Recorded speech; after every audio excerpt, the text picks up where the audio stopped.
In English, there are two kinds of verbs, those with a past tense of ed, the weak verbs, and the irregular verbs with a vowel change, or strong verbs. Oh, so sleep isn't actually strong. It's the same vowel, just shortened because of precluster shortening. And teach isn't either. This ending t, it's the same as ud. Yeah, and the k changing to h causes this vowel change. No, think isn't. The h also removes the n if it has a duh or a t ending. No!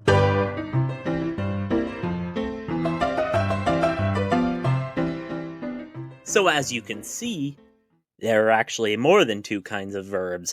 The dichotomy of strong versus weak still stands, with weak inflected by an alveolar plosive, but then weak subdivides further. There are broadly four categories. Shortening, tacking on a consonant to the end of a word, tends to mess with long vowels living their best lives. In sleep, it shortens a long vowel. In flee, it prevents an open syllable from lengthening. And in leave, it devoices a fricative and shortens a long vowel. As we see from lose, this is not exclusive to e vowels. Number 2, velar screwery. Because of the Germanic spirant law, g, k, and g all become g before t, which you may recognize as the weak verb past tense. And this is before Grimm's law, so what you see as g or k in the lemma would be gut in past tense. And like I mentioned, this will destroy a previous nasal, lengthening the preceding vowel, and in general, it will mess with the vowel a lot. It gets worse. You see, g and k are not the only reflexes of these consonants. Ch, y, and w all emerge from them. Fortunately, there aren't a ton of these. Number 3, umlaut denial. Most verbs use one of two endings, yeti or eti. Yeti verbs, as you may notice, have a y. This triggers umlaut, so we get a lot of umlauted verbs, at least in the present tense. For example, there's sell and tell, where the past ending kicks out the y, and so they separate when umlaut triggers. This also happens to think thought, which is why it's so exceptionally weird. Number 4, you can't break what's already broken. Tud is the modern form, but the irregular would just be tuh. I have no idea how it happened, but duh sometimes just becomes tuh, and that leaves the odd man out. Went. And also stood. Wend is actually the past tense of wend. Go didn't have a past tense until recently. Okay, it did have one, but it was the highly irregular yeed. Wend was a pretty normal type 4 weak verb. It meant to turn or change, and then the old switcheroo happened in Middle English, and no one says wend anymore. And stand stood is another case of the n disappearing, but this time there's no h to explain it. And this is basically a super strong verb. So in Proto-Indo-European, there was a special kind of verb inflection called the nasal infix. This existed for present verbs, but not for aorist verbs, and therefore in past tense. Now, stand stood is the only example of this in English, but it shows up a lot in Latin. For example, we have confundo, to confound, but then past tense confudi, which gives confuse. Further examples include victory versus invincible and impinge versus impact. But the main focus of this video is going to be true strong verbs, where the vowel changes because of stress changes in the original Proto-Indo-European, which led to ablaut changing the grade differently between various forms. For example, sing versus sang. In Proto-Indo-European, this was E grade, which raised up to an E because of the nasal, so first person present singwo. This is all in line with English sound changes. The first person past was in O grade, which becomes A because every O does, becomes sang. This makes sense too, and the past participle is in 0 grade, which unpacks with an oo, and we get sunganage, so modern day sing, sang, sung. But there are more than just these 3 grades, and there are also other vowel conditions that can affect what vowel shows up where. Broadly speaking, there are 7 different categories of strong verb. Type 1. What if the semivowel y shows up? In this case, E grade, O grade becomes E and I after sound changes. Nowadays, this is I and O.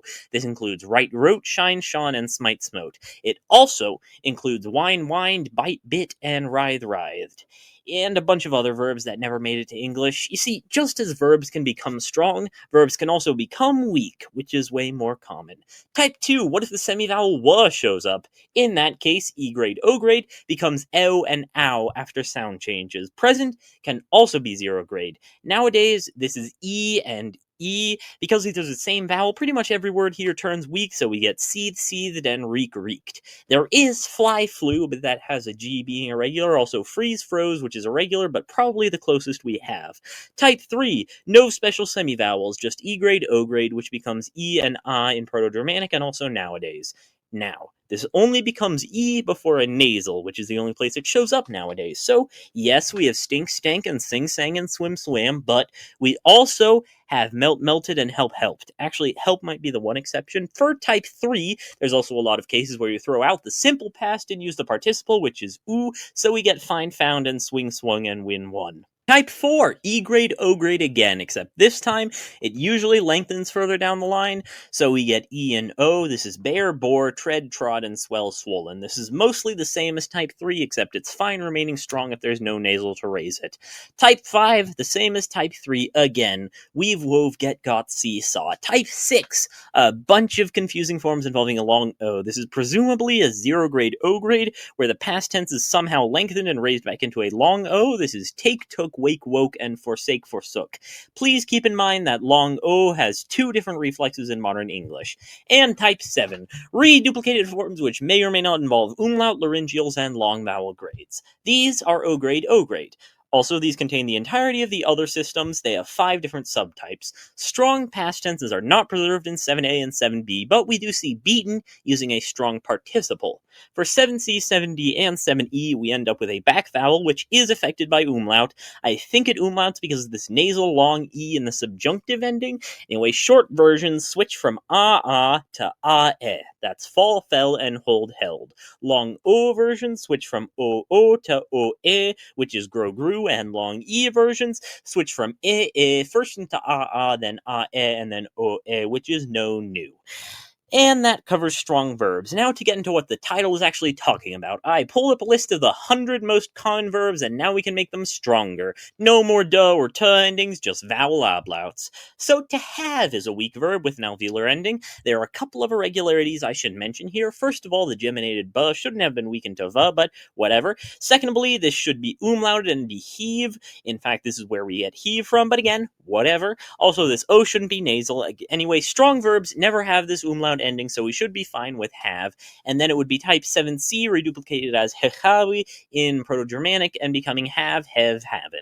To do is a strong verb, more specifically a type 7e with domi in the present and dedi in the past tense.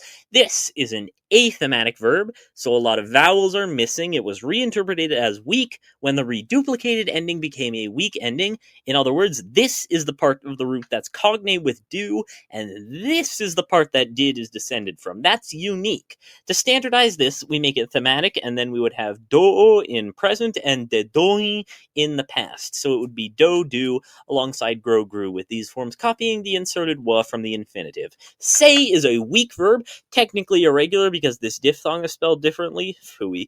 Say gained this consonant because of a g that disappeared. Strictly speaking, this should be sedge, but if you recall umlaut blocking, the past tense would still be said, so the present tense followed. Now, if this wasn't the past tense, but there wasn't an umlaut, it would look kind of similar. As a type 7c, the present tense in Proto-Germanic would be sago, and the past would be sesari. Old English saga, se, modern English saw, say. But that's only one option. As a type 6, the present verb is still sago. Actually, it's the same as draw, and the past tense is sol. In that case, it would be say su, because I don't know. It happened in Slay Slew. This is affected by so many moving parts and vowels and analogies, I'm just inclined to trust something vaguely similar. Go, like I mentioned, is went, which is from a different root, and should be yeed, which is from a different root. To make it normal, we need to uproot the Proto-Germanic ending, which is already pretty irregular. You may notice that there is a long A here, which shouldn't exist in Germanic. Well, Ayana disappears and we get Anna. The hypothetical form I made here is analogous to did, where the reduplication stays.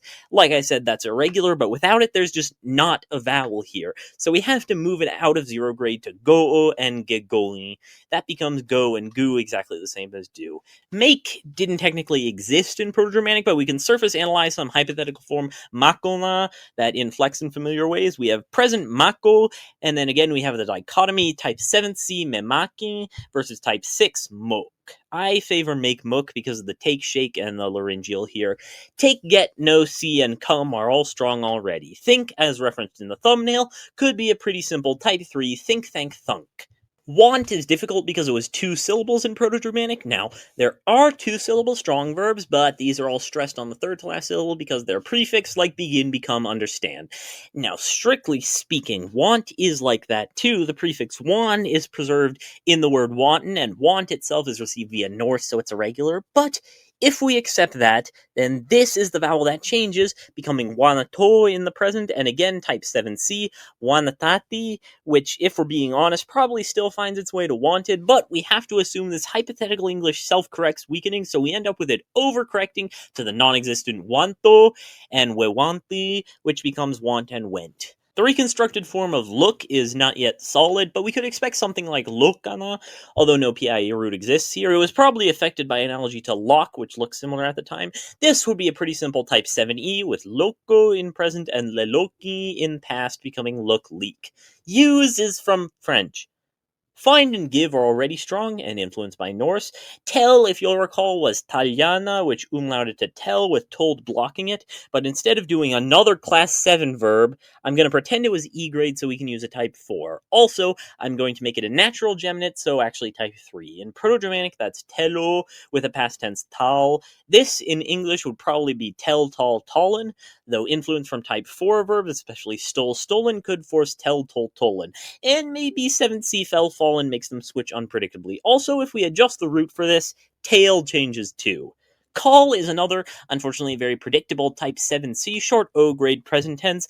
I might just take the time to speed through those right now. Call would be kaljo kekalji into call kel, probably spelled with a K now, though if we're ignoring Norse influence, the whole word would be chal chel.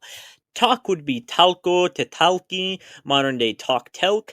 Happen would be hampo, hechampi, with the suffix being added in Old English and the M being removed by Norse. Modern day happen, heppen. Try, move, and provide are all French. Ask looked like it fits in with that crew, but it would actually be a type 7A, historic I, that was shortened by two consonants. So it would be isko, or maybe ixo in present, and then, well, there's no consonant to reduplicate, so it would become the messy aixi.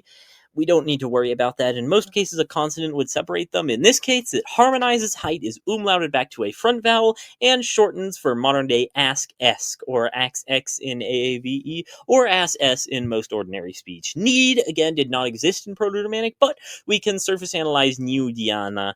Now, this is node that raised in Proto-European and lowers in English, so we can kind of cut out the middleman and just make it an ordinary type 2. That is neudo in present and naud in past. Now, these become the same vowel in Middle English, so we'd see the same thing as cleave with need. On the stronger side, we would have a past participle noden, which potentially impacts the past tense a la freeze froze. Oh boy, I ran out of time and there are still so many verbs. Take care, and until next time, I've been Lactobacillus helveticus, and you're watching the process of Swiss cheese fermentation.